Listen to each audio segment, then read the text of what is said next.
ज़रा हटके में खुश आमदीद। शाहज़ेब जिलानी, ज़रार खोड़ो और वसतुल्लाह ख़ान का सलाम कबूल कीजिए। हमारे मुल्क में तौहीन मज़हब के हवाले से इल्ज़ामात, धमकियाँ, कत्ल का एक रुझान तेज़ी से फ़रोग़ पा रहा है, उस पर हम आज प्रोग्राम में बात करेंगे। इसके अलावा इज़राइल का आपको पता है कि तकरीबन एक साल के दौरान गज़ा में जो कत्लेआम हुआ है, जो बर्बरियत हुई है, उसके बाद अब उसकी नज़रें हैं लुबनान पे, जहाँ पीर की सुबह से सैकड़ों की तादाद में हमले किए हैं इज़राइल ने।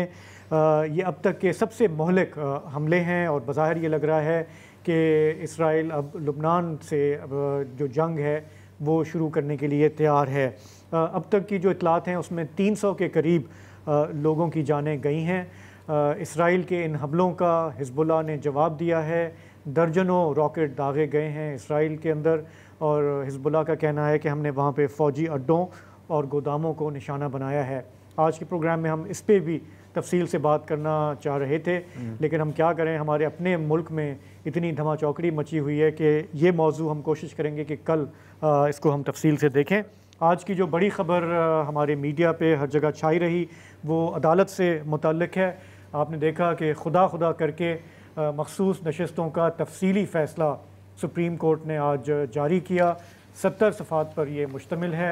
8 जजेस का अक्सरियती फ़ैसला है और इस फ़ैसले के साथ साथ हमने देखा कि सुप्रीम कोर्ट के अंदर जो सियासत चल रही है वो भी खुलकर सामने आई है। अदालत के जो 2 सीनियर तरीन जजेस हैं वो भी खुलकर एक दूसरे के सामने आए हैं। आज की कई और डेवलपमेंट्स भी हैं, लेकिन मुख्तसरन ये जो फ़ैसला सामने आया है उसमें 8 जजेस ने ये कहा कि रवां बरस जो फरवरी के इंतखाबात थे उसमें बदकिस्मती से इलेक्शन कमीशन अपना किरदार अदा करने में नाकाम रहा है। इलेक्शन कमीशन का जो 1 मार्च का फ़ैसला था उसकी कोई कानूनी हैसियत नहीं। इलेक्शन कमीशन का ये फ़ैसला आइन से मुतसादिम है। इसके अलावा भी जो ऑब्जर्वेशंस हैं उसमें कहा गया कि पार्लिमानी जमहूरियत में इतने आज़ाद उम्मीदवार कैसे कामयाब हुए। तो कई सारे सवालात जो हैं वो एड्रेस किए हैं सुप्रीम कोर्ट ने अपने इस फ़ैसले में। साथ ही हमने देखा कि 2 जजेस ने एक इख्तिलाफ़ी नोट जारी किया था जो जुलाई में जो फ़ैसला आया था उस पर। आज के फ़ैसले में उस इख्तिलाफ़ी नोट पर भी ऑब्जर्वेशंस हैं कि ये जो इख्तिलाफ़ी नोट था उसमें जो ज़बान का इस्तेमाल है वो गैर मुनासिब है और उसमें कहा गया है कि ये जो जजेस का जो मनसब है उसके मुनाफी उसमें बातें कही गई हैं। फॉर एग्ज़ाम्पल उन्होंने कहा कि जजेस जब अपनी राय देते हैं, चाहे वो इख्तिलाफ़ ही कर रहे हों, डिसेंट नोट दे रहे हों, तो उसके भी कोई पैमाने होते हैं, कोई हुदूद होती हैं। तमीज़ और तहम्मुल से, हाँ, तमीज़ और तहम्मुल से काम नहीं किया गया काम नहीं लिया गया। और उन्होंने कहा कि जो इख्तिलाफ़ी नोट में बातें की गई उसमें दे अमाउंट टू कि आपने जो 80 कामयाब उम्मीदवार थे तकरीबन आपने उनको वार्निंग दी कि अगर इनको रिलीफ मिलता है तो वो गलत होगा। तो जजेस ने एक दूसरे को ज़ाहिर है कि तनकीद की है, खुलकर तनकीद की है। हम हमेशा कहते हैं कि इख्तिलाफ़ अच्छी बात है, सुप्रीम कोर्ट जो है उसमें सबका एक राय नहीं होना चाहिए, लेकिन अब नज़र आ रहा है कि जो पसे पर्दा जो इख्तिलाफ़ात हैं वो काफ़ी शदीद हो गए हैं। इसके अलावा 2 और डेवलपमेंट्स हैं, मैं आपके सामने मेंशन कर देता हूँ। एक सीनियर जज जस्टिस मंसूर अली शाह का सेक्रेटरी सुप्रीम कोर्ट को ख़त लिखा गया है। ये है प्रैक्टिस एंड प्रोसीजर कमेटी के हवाले से, उसके हवाले से जो एक तरमीमी ऑर्डिनेंस आया उसको रिकॉन्स्टिट्यूट किया चीफ जस्टिस ने। जस्टिस मुनीब हटाए गए और जस्टिस अमीनुद्दीन लाए गए। अब इस कमेटी का आज एक इजलास भी हुआ जिसके बाद 63A की नज़र षानी की दरख्वास्तें जो 1 साल से पेंडिंग थी वो अब 30 सितंबर के लिए वो डेट दी गई है। 5 रुकनी बेंच है। बेंच दिलचस्प है।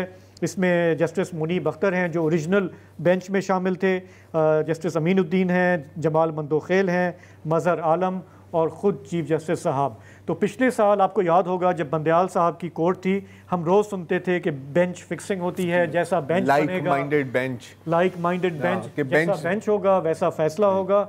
और अब हम लगता है कि 1 साल के अंदर दोबारा वापस उसी तरफ जा रहे हैं। मामलात ये अदालती मामलात थोड़े से कॉम्प्लिकेटेड होते हैं। इसको समझने के लिए हमने आज ज़हमत दी मुइज़ जाफ़री साहब को। लीगल ईगल हैं, वकील हैं, हमारे प्रोग्रामों में आते रहते हैं। आज हमने उन्हें कहा कि आप जल्दी ना सोएं, थोड़ा हमें टाइम दें और हमारे व्यूअर्स को, और ज़रा सा ये गुत्थी सुलझाएं कि जैसा नज़र आ रहा है वैसा ही हो रहा है, या जो हो रहा है वो नज़र नहीं आ रहा? मोइज़ साहब, सबसे पहले मैं आपसे ब्रीफली आपके कमेंट्स लूँगा कि ये जो डिटेल जजमेंट आई, आपने इसको कैसे देखा?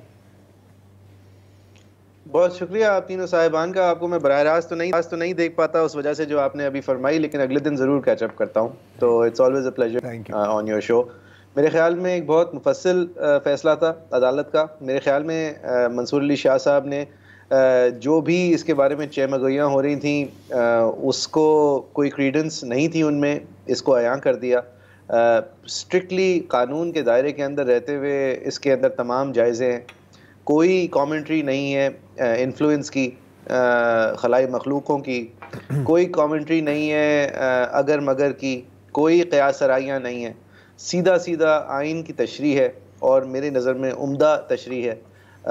मेरे ख़्याल में जो उसका बुनियादी जुज़्व है वो ये है कि जब एक स्टेट, और ये कोई इस अदालत की इख्तरा नहीं है, ये पुराने फ़ैसलों की नज़ीर की पेश नज़र एक ऑलरेडी एग्जिस्टिंग कॉन्सेप्ट को उन्होंने एक्सपैंड किया है।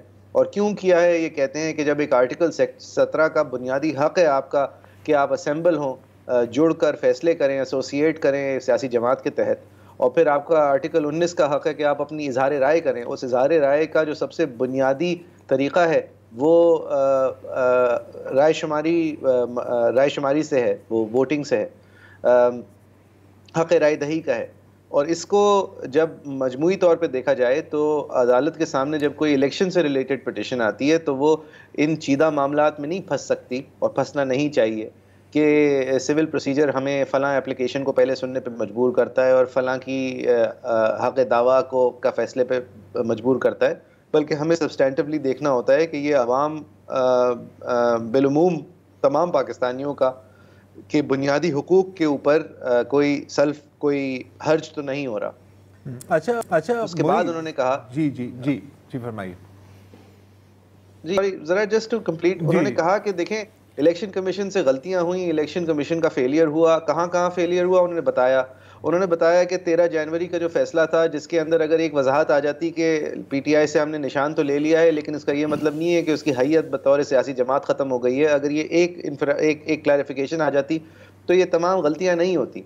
और फिर उन गलतियों का भी उन्होंने हवाला दिया कि इलेक्शन कमीशन का रूल 94 जो है, जो उन्होंने ख़ुद बनाया है, वो कलअदम है, आइन से मुतसादम है। उसके बाद मेरे ख्याल में जो बुनियादी बात है वो ये है कि जब आप एक स्टेट फंक्शनरी जब एक गलती करके या जानबूझ के या जिस भी वजह से एक गैर कानूनी काम करता है, तो जिसका हक उसकी वजह से मजरूह होता है उसका फिर उस रियासत की तरफ उसका एक कर्ज चला जाता है इंसाफ का, और उस कर्ज को पूरा करना, उस कर्ज को चुकाना फिर उसके लिए रियासत की जिम्मेदारी हो जाती है। एक obligation to undo the debt of justice हो जाता है, और वो ऑब्लिगेशन टू अनडू करने तक तो इस फैसले ने बताया कि 11 जज साहिबान साथ थे, न सिर्फ ये 8 जो इस फैसले के सिग्नेटरीज हैं, बल्कि याया साहब भी, चीफ जस्टिस काजी फायद साहब भी, और जस्टिस जमाल खान मंदोखेल साहब भी। तो अदालत ने ये बात वापस से वाजे की कि इस पे तो हम सब इकट्ठे थे। इसके बाद तरीक़त क्या होनी चाहिए कि इस गलती का और इस कमी को पूरा किस तरह किया जाए, इस गलती को की तस्हीह किस तरह की जाए, उस पे हमारे पास डाइवर्ज किए। और 2 जज साहिबान यानी कि जमाल खान मंदोखेल साहब और काजी फायद साहब का ख्याल था कि इस हद तक रेपरेशंस हो सकती हैं, इसके बाद नहीं हो सकती। लेकिन हम 8 का ये ख्याल है कि जब ये बात आइडेंटिफाई हो गई है कि एक हुकूमत की एक एग्जीक्यूटिव फंक्शनरी की या फिर एक इलेक्शन कमीशन तहत स्टेट फंक्शनरी से गलती हुई है, और गलती जिसके नुकसान में हुई है उसका नुकसान पूरा करना फिर स्टेट का और अदालत का फर्ज है। और वो नुकसान पूरा उनकी नज़र में ये हुआ कि जो लोग अपने आप को पीटीआई आइडेंटिफाई करते हैं उन तक उनका हक जाए, ना कि इस बात पे रुक जाया जाए कि उनकी एप्लीकेशन पेंडिंग थी, उसको हमने सुनना था, हमने टेक्निकल चीज़ों में ना फंसो बेसिकली, राइट।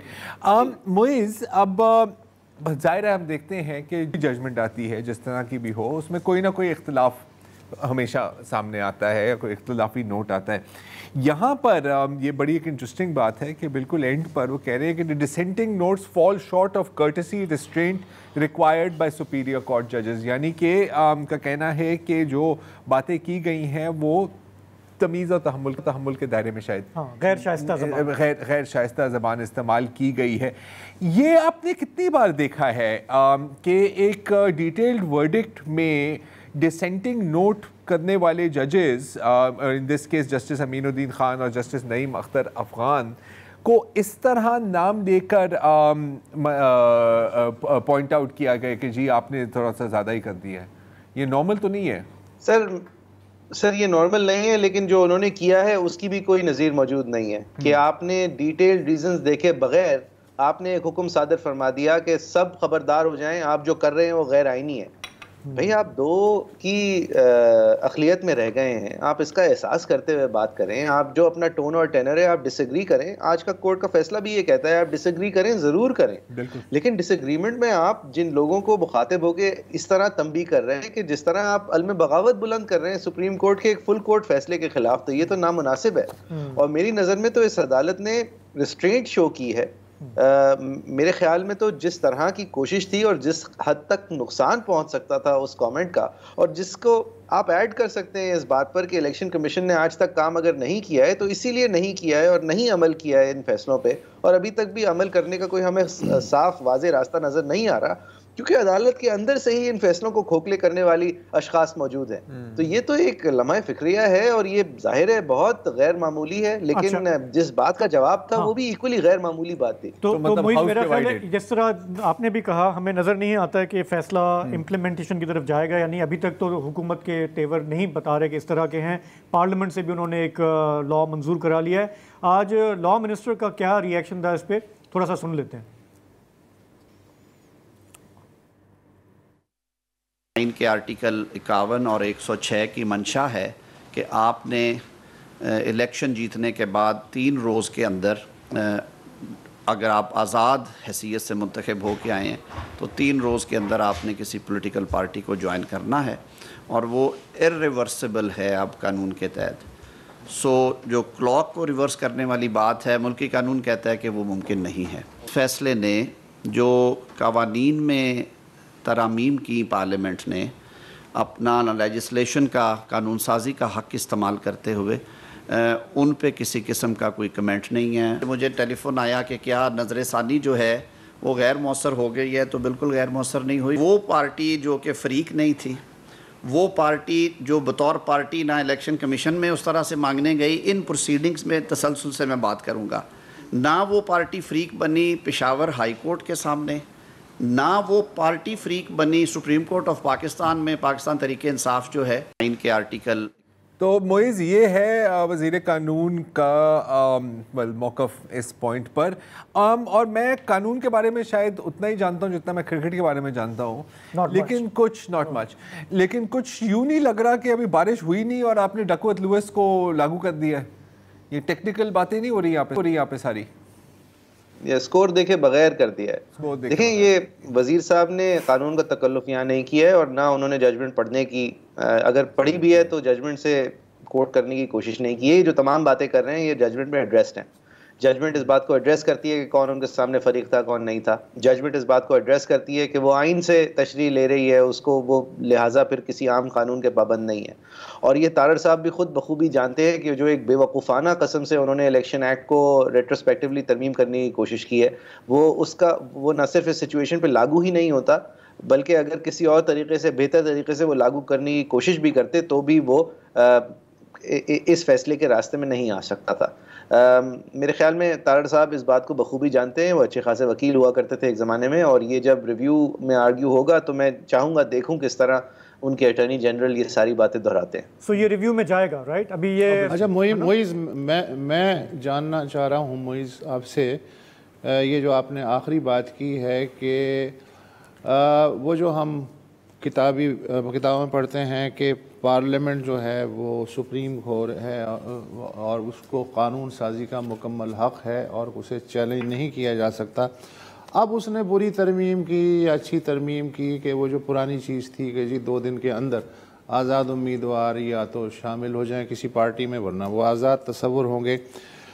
सुप्रीम कोर्ट का अब ये फ़ैसला आ गया है कि हमने तो आवाम का जो कलेक्टिव हक़ है इंतखाब का, उसका तहफ़्फ़ुज़ किया है। तो यहाँ क्या आपको ऐसा लग रहा है कि 2 ट्रेनें आमने सामने आ गई हैं, क्या ये जो पार्लियामेंट की तरमीम है इसको सुप्रीम कोर्ट में चैलेंज करने का कोई रास्ता है, या सुप्रीम कोर्ट के पास ऐसा कोई रास्ता है कि अगर वो ये समझे कि ये तरमीम बेवकूफ़ाना है तो वो उसे ओवर रूल कर सके?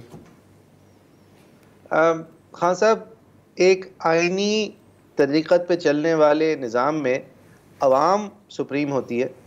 अवाम की बालादस्ती का जो समाजी मायदा होता है, जो आइन होता है, वो उस सुप्रेमेसी का एक बेसिक स्ट्रक्चर होता है। उसके अंदर भी कुछ बेसिक लवाजमात होते हैं जो आइन के तरमीम नहीं हो सकते। उसके ताबे पार्लियामान होती है, और पार्लियामान अगर आपसे और मुझसे जो रियासत ने वादा किए हैं बुनियादी हुकूक, उसके ख़िलाफ़ कोई आम कानून साजी करे या फिर उन चंद हुकूक के ख़िलाफ़ कोई आइन साजी करने की, आइन में तरमीम साजी करने की भी कोशिश करे, तो उसका वो हक़ अनफेटर्ड नहीं होता, वो नहीं कर सकती। मिसाल के तौर पे जिस तरह ये तमाम वकीला मिसाल देते हैं, क्योंकि ये नज़ीर के अंदर मौजूद हैं, कि अगर पार्लियामान आज फैसला कर ले कि 5 साल बाद नहीं 50 साल बाद इलेक्शंस होंगे अगले, तो उसका उनको हक़ नहीं होगा, क्योंकि हमारे आइन में हमारा आपसी जो मुआहदा है उसमें ये बात तय है कि हमें रिप्रेजेंटेशन मिलेगी और मुनासिब वक्त के फ़र्क से मिला करेगी और हमें फ़ैसला करने का हक़ होगा। इसी तरह हमारे आइन में ये तय है कि हमारी अदलिया आज़ाद होगी, और अदलिया जो है वो जुडिशल रिव्यू की राइट रखेगी इंतज़ामिया के ऊपर और मुकन्ना के ऊपर। अब इससे मुतसादम अगर आप कोई तरमीम करने जा रहे हों और वो इस बात पे टेस्ट हो जाए कि आप इसको बदनीयती पर मबनी कर रहे हैं और अदलिया की आज़ादी पे डाका डाल रहे हैं, तो उसको ज़रूर देखा जाएगा। इसके अंदर जो लीडिंग फ़ैसला है वो जनाब जस्टिस काजी फाइज़ ईसा साहब का हालिया डिसेंट है मिलिट्री एक्ट 2015 PLD वाले जजमेंट में, जिसके अंदर मिलिट्री कोर्ट्स बनाए गए थे। तो बबांगे दोहल ये फरमाया गया था काजी साहब और जस्टिस जवाद ख्वाजा साहब की तरफ से कि आइन को तरमीम करना अनफेटर्ड राइट नहीं है, और बुनियादी हुकूक जो हैं वो मुसल्लम उसूल हैं हमारे आपसी कॉन्ट्रैक्ट में, और उनके ऊपर अगर कोई भी तरीक़े की वार हो तो उसको कोर्ट ज़रूर देख सकता है। और फनली इनफ इस बात के ख़िलाफ़ जो सबसे बड़ी डिसेंट थी वो साकिब निसार साहब की थी उस वक्त, और उन्होंने कहा था कि नहीं, पार्लियामान जो है उसका हक़ इस हवाले से अनफेटर्ड है और कोई सेलिएंट फीचर्स नहीं है। बहरहाल इन दोनों हजरात को हमने 180 डिग्री टर्न करते हुए देखा है, लेकिन ये देखें, मेरा ख्याल है कुर्सी का मसला है शायद मोइज़, क्योंकि जिस मुझे भी यही लगता है। हाँ, ऐसा ही है मेरा ख्याल है, क्योंकि जिस तरह हम सियासतदानों के पुराने क्लिप्स उठा के उनके मुंह पे फेंकते हैं ना कि यार पहले तो तूने ये कहा था, बिल्कुल उसी तरह जजेस की पुरानी जजमेंट्स और ऑब्जर्वेशंस भी उनके सामने हालात और वाक़यात के साथ, हालात और लीडर कहता है ना, हालात और वाक़यात के साथ शराइत और ज़वाबित लागू हैं। एक वक्फा लेते हैं और फिर एक ख़त भी लिखा गया है जस्ट मंसूर अली शाह की जानिब से, उस पर ज़रा बात। Welcome back. अभी ब्रेक से पहले मोइज़ आप कह रहे थे दो जज साहिबान के बारे में कि 180 डिग्री ली है। मुझे तो कभी कभी लगता है कि हमने 360 डिग्री टर्न ली है, क्योंकि वहाँ पर हम वापस आ गए हैं। जैसे आज जो जस्टिस सैयद मंसूर अली शाह ने ख़त लिखा है to the secretary supreme court को, तो बड़ी सुनी सुनाई सी बातें लग रही हैं कि अगर सारी एडमिनिस्ट्रेटिव पावर्स एक शख्स के हाथ में हो तो ये जमहूरियत के हुस्न के, मतलब कि स्पिरिट ऑफ जमहूरियत के भी ख़िलाफ़ है और इंसाफ के तकाज़ों के भी ख़िलाफ़ है। और ये जो वन मैन शो है ना, ये अब बहुत पुरानी चीज़ हो गई है, बहुत सुना लग रहा है। तो ये बहुत ज़्यादा सुना नहीं लग रहा आपको? पिछले साल काजी साहब यही बात करते थे साहब, अगर थोड़े पिछले साल आप हमारी डिस्कशन उठा लें आपके साथ तो अगर हम सिर्फ नाम बदल दें तो लग रहा है कि गेम तो काम नहीं बदला, काम नहीं बदला। जी देखिए, शाह साहब ने ना बहुत क्लास का मुजाहरा किया है, वरना आपको ये कहने की गुंजाइश ही ना छोड़ते अगर वो पैराग्राफ 22 काजी साहब की जजमेंट का ही उन्हें सुना देते, जहाँ पे काजी साहब ने यही सारी बातें इस बात से लेस करके की कि जमहूरियत कुरान का भी उसूल है, जमहूरियत ईमान का भी उसूल है, जमहूरियत मोरालिटी का भी उसूल है, और इस तरह एक आदमी के अंदर ताकत वेस्ट कर देना मॉरली रिपग्नेंट है। अब ये रिपग्नेंट, वसदुल्लाह साहब आप मेरी ज़रा रहनुमाई फरमाएं, डिस्गस्टिंग है, यानी कि ये इससे नीच कोई हरकत नहीं हो सकती कि जहाँ कंसेंसस से डिसीजन मेकिंग करी जा सके वहाँ पर आप जो है अपने आप के अंदर ताकत वेस्ट कर दें। और ये कुरान फला उसूल तय करता है और काजी साहब ने वो उसूल हमें समझाए, और फिर हमें समझाया कि इन उसूल से ये बात अखज़ की जाती है कि डिसीजन मेकिंग जो हो वो हमेशा कंसेंसस से हो और हमेशा ट्रांसपेरेंट हो। और फिर ये हुआ कि in the dark of night एक ऑर्डिनेंस आती है।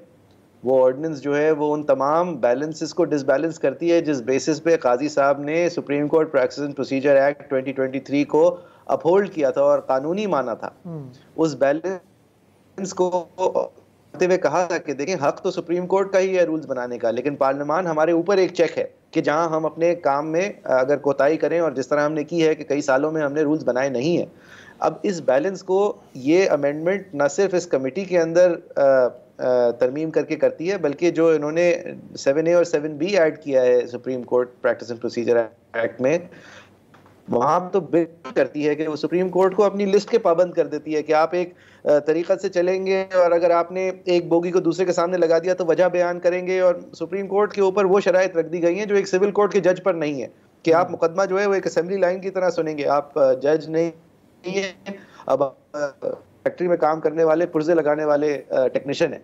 अब इस सब कुछ को सामने रखते हुए ये समझा गया कि अब ये जब अमेंडमेंट आई है, एक तो ये एक ऑर्डिनेंस है, ऑर्डिनेंस के हवाले से काजी साहब की अलग बहुत सारी तनकीद मौजूद है कि ये क्या मतलब ऑर्डिनेंस, और इसमें मुकन्ना कोई दखल नहीं होता और इंतज़ामिया इस तरह ओवर रीच करती है, और इमरजेंसी है तो क्या इमरजेंसी है और पार्लियामान क्यों नहीं मीट कर सकती, और इसके तो बहुत स्ट्रिक्ट रूल्स होने चाहिए। और फनली इनफ यहाँ पे भी साकिब निसार साहब का एक PMDC में फैसला है जो भी सारी यही बातें करते हैं कि उसूलन तो ऑर्डिनेंस मेकिंग पावर एक इमरजेंट पावर थी, उसको तो अब होना ही नहीं चाहिए। बहरहाल ये ऑर्डिनेंस पास होती है तो हमारा ख्याल था कि अगर काजी साहब इसके मतन से एग्री करें भी आजकल में, तो कम से कम इसके ऑर्डिनेंस होने की वजह से एग्री नहीं करेंगे, लेकिन ठीक 1 घंटे के अंदर और अपने आउट ऑफ सीनियरिटी 4th या 5th अमीनुद्दीन खान साहब को उठा के उस कमेटी में बिठा देते हैं। वो कमेटी जब मिलती है तो note of protest Mansoor Ali Khan Shah साहब की तरफ से आता है, तो वो भी उनके रास्ते नहीं आता। और वो रिव्यू जो काजी साहब अब 3 महीने से लगाना चाह रहे हैं 63A का, जो कि एक दीवार है बिटवीन PTI के तमाम लोगों को की वफादारियाँ तब्दील करके उनसे वोट करा के उन्हें डिस्क्वालीफाई करने का, और ये आइनी तरमीम की राह हमवार करने का बाय नंबर्स, उसकी अब सुनवाई के लिए मुकर्रर हो गया है केस 30 सितंबर को, क्योंकि इन 2 जज साहिबान ने ये जो साजिशी थ्योरी है कि ये सब इसलिए हो रहा है, उसमें मेरा ख्याल है जो डेडलाइन है वो यही है ना, 25 अक्टूबर से पहले करना है जो भी करना है, ताकि फिर तरीके से काम हो जाएगा। फिर सर देखें शाहजेब साहब, हर आदमी की अपनी डेडलाइन है। तो सुप्रीम कोर्ट में चंद लोगों के लिए शायद 25 अक्टूबर डेडलाइन हो, इस्लामाबाद के करीबी शहर के कुछ लोगों के लिए शायद उससे पहले की डेडलाइन हो, हुकूमत के लिए शायद ये बका की जंग हो और मंसूर अली शाह साहब का अपने पैर संभालने से पहले तक की डेडलाइन हो, लेकिन डेडलाइन ज़रूर है, हर एक की अपनी है। और यहाँ पर एक ज़्यादा बड़ी बात ये भी है कि अब जब एक्सपोज ही हो गए, देखें इनकी नीयत तो ये थी कि ये आईनी तरमीम एक वीकेंड पे पास कर देते बगैर बताए, और इनके साथ देने के लिए MQM वाले पहुंचे, कह रहे थे बिल्कुल करेंगे, ठोक बजा के करेंगे। क्या करेंगे पता नहीं है क्या करेंगे, हमारे पास अभी मुसवदा नहीं है। तो अगर इस तरह के हालात हो सर, तो फिर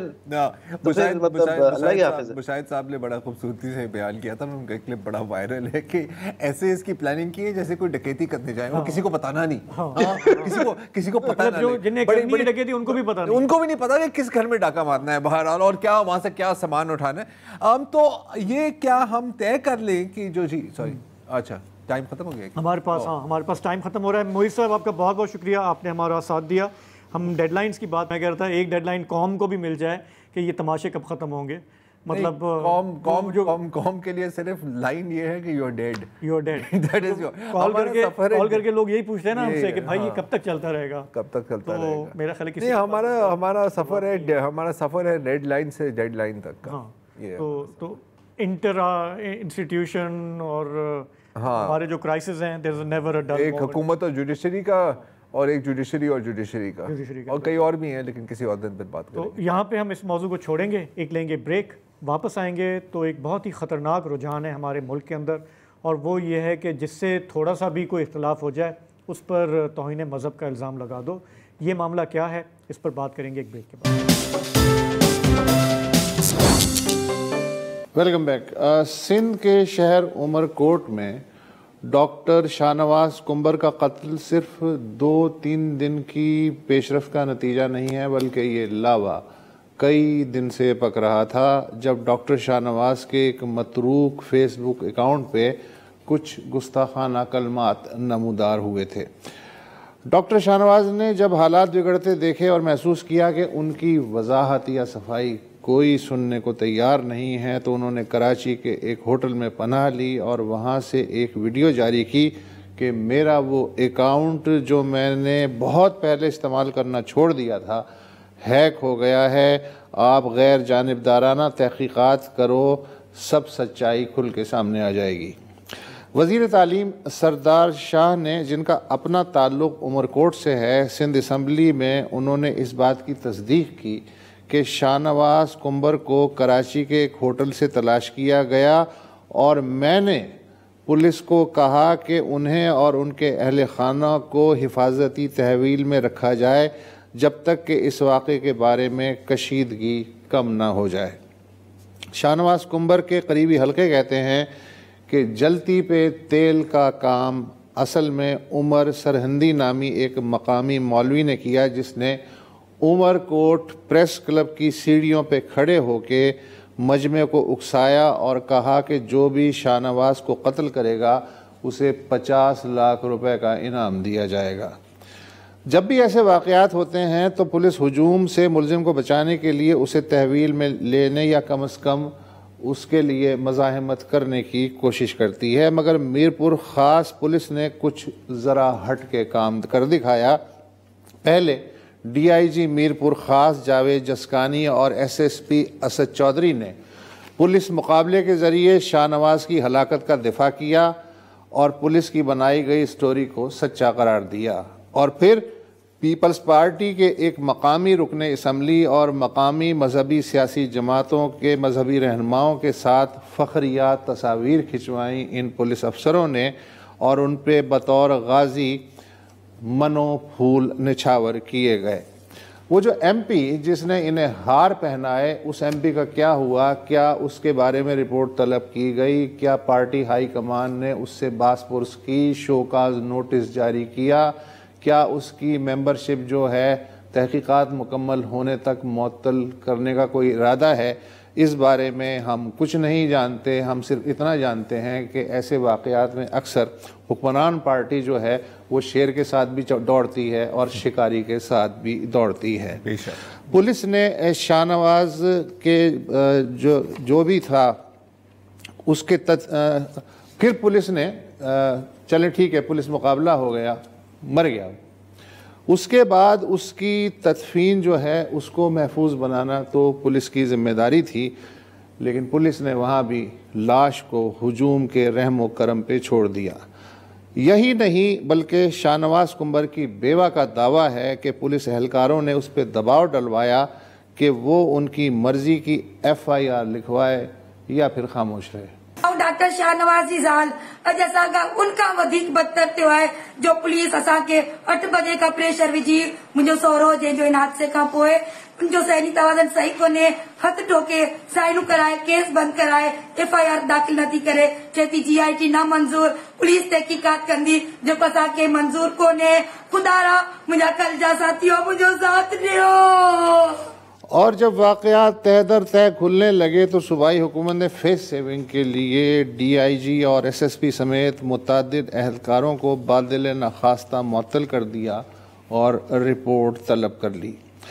एक सानहा ये हुआ कि शाहनवाज कुंबर की कब्रिस्तान तो छोड़ उसकी ज़ाती ज़मीन में तदफीन की भी मज़ाहमत की गई और उनकी लाश आधी जला दी गई, मगर उनके ड्राइवर बिरजू कोहली ने बकिया लाश को किसी ना किसी तरह बचाया और उसे जैसे कैसे एक वीराने में अमानतन दफन करवाया गया। इसके बाद अगले 24 घंटे तक पूरे सिंध को जैसे सांप सूंघ गया, मगर फिर इक्का दुक्का आवाज़ें बुलंद होने लगीं और सिविल सोसाइटी और सोशल मीडिया मुतहर्रिक हुआ और यूं सिंध भर से यहाँ की रवादारी और सूफियाना जो रिवायात हैं उनके दिलदादा उमरकोट पहुँचने लगे। वहाँ शाहनवाज कुंबर का जिस ज़मीन में दबा दिया गया था वहाँ बाकायदा फातिहा खानी हुई और रूहानी कलाम पढ़ा गया। पाक हिमायत मेरी हो बदल पाक हिमायत मेरी हसन हुसैन हसन हुसैन इमाम, ओ हादी मौला हसन हुसैन इमाम, मौला हसन हुसैन इमाम। अमन अम्मान था चायूं न की झेड़ा न की जंगू न की शैतान था चायूं न की झेड़ा न की जंगू न की शैतान था चायूं।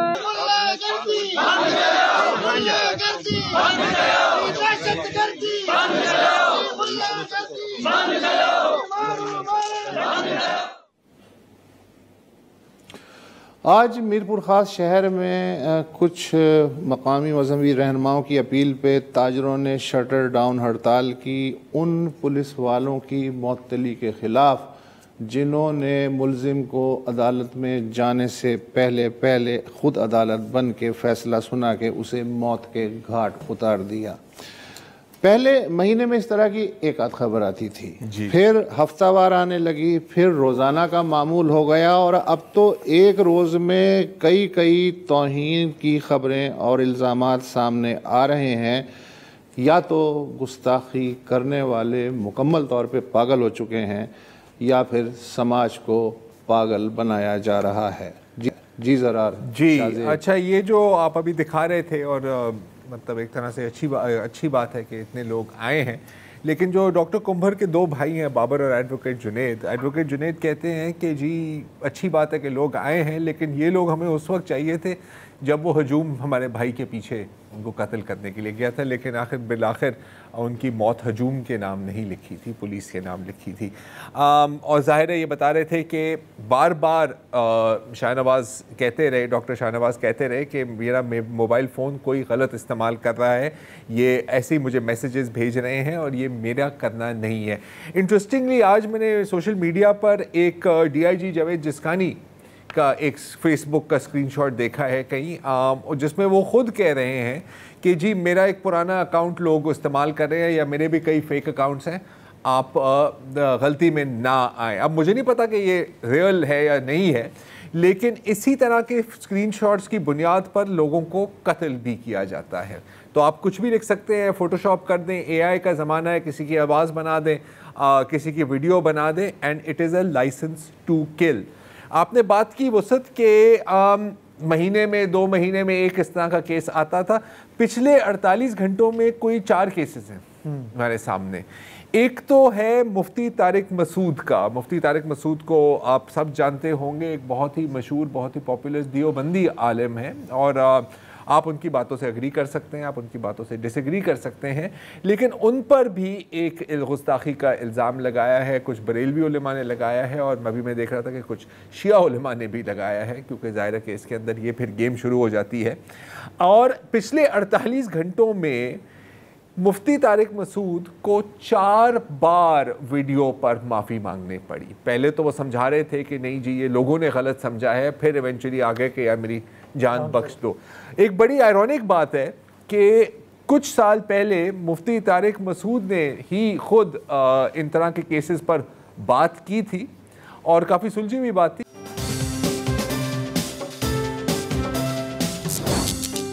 Welcome back. अभी आप मुफ्ती तारिक मसूद के बारे में हम आपको बता रहे थे और शायद इनको माफ़ किया जाए और माफ़ी की गुंजाइश हमेशा होनी चाहिए, एक अच्छी बात है।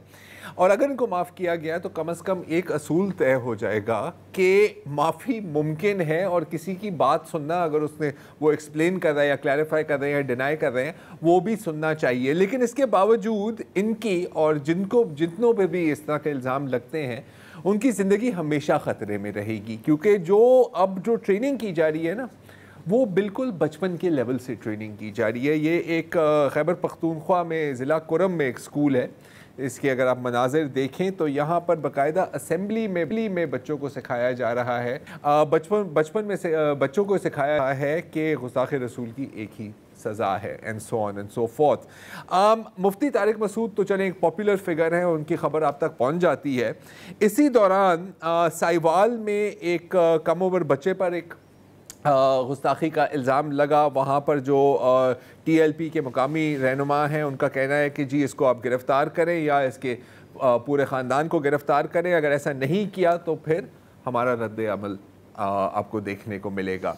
एक और बड़ा इंटरेस्टिंग केस है मुल्तान से, और मुल्तान में क्या हुआ कि एक मियाँ बीवी के बीच में लड़ाई तकरार हो गई, और बीवी ने अपने मियाँ के ऊपर कुरान की बेहुरमती करने का इल्ज़ाम लगा दिया। तो ये हुआ है। माजी में एक क्रिश्चियन ने अपने भाई के ऊपर भी किया था, क्योंकि ज़मीन का वहाँ पर तनाज़ा चल रहा था। और लाहौर में भी एक और ब्लास्फेमी केस हुआ है, जहाँ पर हस्बे मामूल हजूम नॉर्थ कैंट पुलिस स्टेशन में दाखिल हो गई, और ये तकरीबन तीसरा केस था जिसमें एक भाई ने अपने भाई के ऊपर इल्ज़ाम लगाया कि इसने कुरान की बेहुरमती की है। इस तरह का तीसरा केस है हाल में, जहाँ पर लोकल डोमेस्टिक डिस्प्यूट में आप इस मज़हब का इस्तेमाल करते हैं बतौर एक हथियार। और एक और जो नया ट्रेंड है, और अब तो काफ़ी सालों से है, नया शायद नहीं रहा, वो है फेसबुक पोस्ट और सोशल मीडिया पोस्ट पर ब्लास्फेमी का इल्ज़ाम लगाना। जुनेद जो हैं जुनेद हफीज़ के ऊपर भी यही था, और चीचा वतनी में भी यही हुआ है। लेकिन इसके पीछे और भी है, एक पूरा ग्रुप है अपेरेंटली। तो एक रिपोर्ट शाया की है फैक्ट फोकस नामी डिजिटल प्लेटफॉर्म ने, और उन्होंने उनके आदाद शुमार ये बताते हैं कि पिछले 2.5-3 साल के अंदर कोई 400 केसेस ऐसे सामने आए हैं जिसमें बेशतर जो टारगेट हो रहे हैं वो नौजवान हो रहे हैं, people in their 20s and 30s। ये कौन लोग हैं? इनमें बहुत ही हाईली प्रोफेशनल लोग भी हैं, इंजीनियर्स भी हैं, मास्टर्स भी हैं, बल्कि हाफिज़ कुरान भी इनमें शामिल हैं। अच्छा, इसमें सामने बात क्या आई है इनकी इन्वेस्टिगेशन से कि एक नेक्सस है जिसमें चंद मजहबी लोग हैं, कुछ समाजी कारकुन हैं, लॉयर्स हैं, और फिर FIA का साइबर क्राइम विंग, कि ये आपस में या तो वो मजहबी जज्बे से सरशार हैं या उनका एक गठजोड़ है। और एविडेंस जो इन्होंने कलेक्ट किया है, लोगों से बात की है, तो पता चला कि पहले ये कोई जाली अकाउंट है, फेक अकाउंट है, प्लांटेड अकाउंट है, उसमें उल्टी सीधी गुफ्तगू लिखी हुई है। पहले फ़ोन आता है लोगों को कि ये आप ये कर रहे हो, आपको ख़तरा है, फिर उनसे पैसे मांगते हैं। अब पता नहीं लोग किस तरह से रिएक्ट करते हैं, कोई उनको शायद पैसे दे रहा होगा, कोई नहीं दे रहा होगा कि जी ये मैंने तो किया नहीं है, तो फिर वो कहते हैं कि अच्छा ठीक है FIA में हम केस आपका शिकायत भेज रहे हैं। हमने ये रुझान देखा है कि हमारे यहाँ PTA ने भी ये इश्तिहार चलाए अखबारों में कि अगर आप कहीं पे कुछ देखें तो आप हमें बताएं, और ये आप हौसला अफजाई कर रहे हैं लोगों की कि जहाँ पे किसी का भी आपस में कोई मसला चल रहा है वो स्कोर सेटल करने के लिए बोल दे कि जी कि इन्होंने ये काम किया हुआ है। अच्छा, हमारे FIA की जो फोरेंसिक कैपेसिटी है वो बहुत ही लिमिटेड है, ज़ीरो है, और उसमें अब ये एविडेंस कोर्ट में भी ये पेश कर रहे हैं। कहीं पे AI का ज़माना है, चीट हो जाती है, पिक्चर डॉक्टर्ड हो जाती है, जाली अकाउंट होता है, लेकिन जिस तरह अभी हमने सुना कि वो जज भी कांप रहा होता है, वकील भी कांप रहा होता है। FIA वाले जो हैं वैसे उन पर क्रिटिसिज्म बहुत है कि जहाँ पे हेट स्पीच हो रही है आप एक्ट नहीं करते, जहाँ पे औरतों की हरासमेंट है आप एक्ट नहीं करते, लेकिन जहाँ पे कोई सियासी तनकीद हो रही है आप बंदे को पकड़ लेते हैं। तो FIA वाले जो है वो अपनी कारकर्दगी दिखाने के लिए कि हमने इतने नंबर्स जो है हमने लोगों के खिलाफ कार्रवाई की है, वो ये काम कर रहे हैं। अच्छा, इंटरेस्टिंग बात इसमें यह है, सॉरी आपकी मैं बात काट रहा हूँ, कि ये सिर्फ फैक्ट फोकस ने खुद ये इनकी इन्वेस्टिगेशन नहीं है, इनकी पूरी रिपोर्ट मबनी है पंजाब पुलिस की स्पेशल ब्रांच की रिपोर्ट पर, जिन्होंने इसको ये ब्लास्फेमी बिजनेस ग्रुप कहा है। अब ये कह रहे हैं कि अब बहुत सारे ये जो नौजवान हैं सैकड़ों की तादाद में हो गए ना, जो जेलों में काल कोठरियों में पड़े हुए हैं, कोई डेथ सेल में पड़ा हुआ है, कोई छुपता फिर रहा है। 144 हैं अडियाला जेल रावलपिंडी में, 130 हैं कैंप जेल लाहौर में, 30 है कोट लखपत में, 50 हैं कराची सेंट्रल जेल में, और ये कोई 6 महीने 1 साल पुरानी खबर है। तो आप ये देख सकते हैं। और 80% ये जो केसेस है, सॉरी, ये 2022 और 2023 में रिपोर्ट हुए हैं, जब PTA और FIA ने मिलकर लोगों को दावत दी थी कि जी प्लीज़ आप हमें आके ये चीज़ें रिपोर्ट। एक तो ये है कि आप लोगों को इनकरेज कर रहे हैं कि वो एक दूसरे के खिलाफ शिकायतें रियासत को जमा कराएं। दूसरा इसका सबसे बड़ा जो ख़तरनाक है कि लेट्स से कि आप और हम में से कोई सोशल मीडिया यूज़ नहीं करता, हमें पता ही नहीं है, किसी ने कहीं स्कोर सेटल करने के लिए जाली अकाउंट बना दिया है और उस पर वो पता नहीं क्या क्या कर रहा है। अब ये तो नहीं होता ना कि आप और हम रोज़ जाएंगे चेक करेंगे कि मेरे नाम से कितने अकाउंट। मैं आपको एक केस, तो ये बहुत आसान हो गया है। अच्छा, कि आप लोगों के खिलाफ डेथ तरीकाकार क्या है कि आप भी मोहतात हों कि कुछ ग्रुप्स बनाए जाते हैं, जैसे कि फ्री दीनी इंफॉर्मेशन या ऐसे कुछ, ठीक है, फिर उसमें आपको दावत दी जाती है नौजवान को, अच्छा, ये एक केस है सरफराज नामी एक शख्स का, ये उनका असल नाम नहीं है क्योंकि जेल में भी उनको ख़तरा है, और वो कहते थे कि जी मुझे शायरी का बड़ा शौक़ था, तो उन्होंने एक शायरी के ग्रुप को व्हाट्सएप पर ज्वाइन किया। उसने कहा कि किसी दिन किसी ने कुछ गुस्ताखाना मवाद वहाँ पर शेयर किया, अच्छा इनको अच्छा नहीं लगा, तो इन्होंने ग्रुप के एडमिन को कांटेक्ट किया और कहा कि जी ये चीज़ें आ रही हैं आपके ग्रुप में, प्लीज़ इन पर एक्शन लें, इनको डिलीट करें या इस बंदे को आप ग्रुप से ब्लॉक कर दें। तो एडमिन ने कहा, जिसका नाम ईमान कहा जा रहा है या फिर ज़ाहिर है वो भी उनका असल नाम नहीं है, कि जी मैंने तो नहीं देखा, कि आप स्क्रीनशॉट बना के मुझे भेज सकते हैं।